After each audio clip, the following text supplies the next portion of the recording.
যদি মাইয়েতের সম্পত্তি থেকে এই খানা খাওয়ার অনুষ্ঠান করে, বালেকদের সবার অনুমতি লাগবে।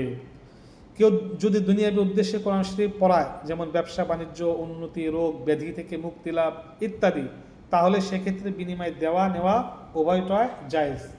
দুনিয়াবী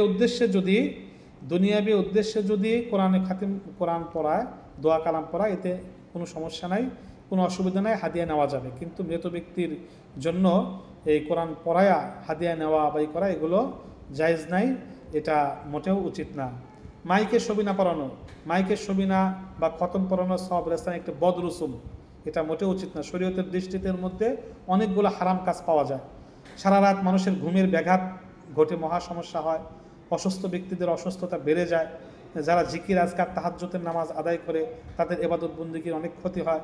পেশাব পায়খানা স্ত্রী গমনের মতো নিষিদ্ধ সময়গুলোতেও পবিত্র কোরআন শুনতে বাধ্য করা হয়। কোনো জায়গায় কোরআন শরীফ তেলাওয়াত হতে থাকলে পাশের লোকদের তা মনোযোগ দিয়ে শোনা ওয়াজিব, অথচ মাইকে পঠিত সবিনার তিলাওয়াত আশেপাশের লোকদের পক্ষে শোনা সম্ভব হয় না, এটা ওয়াজিব তরক হয়, এ গুনাহ হয়।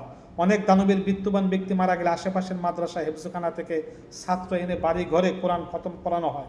কোনো কোনো জায়গায় লাশকে ঘিরে মৃত ব্যক্তির আত্মীয় পুরুষ মহিলারা, আলেম ওলামা, তালেবে ইলিমদের সামনে চলাফেরা করে লাশ দেখে। সবচেয়ে পবিত্র জায়গা মসজিদ, মাদ্রাসা, ওই নেক পরিবেশে দোয়া কবুল হওয়ার বেশি আশা করা হয়। তা না করে ধনাঢ্য ব্যক্তিদের সন্তুষ্টির খাতিরে আল্লাহ তাআলাকে নারাজ করে গুনাহের পরিবেশে এসে কোরআন তেলাওয়াত করতে ঈমান আমলের মধ্যে প্রতিক্রিয়া হয় না, এটা করা উচিত না, মোটেও উচিত না। এভাবে আমরা এই বিষয়টা মনে রাখি। মিলাদ পড়ানো আরেকটি, পরবর্তী ভিডিওতে আমরা এই যে যত কুরসম আছে এই সম্পর্কে আলোচনা শুনতেছিলাম, পরবর্তী ভিডিওতে আমরা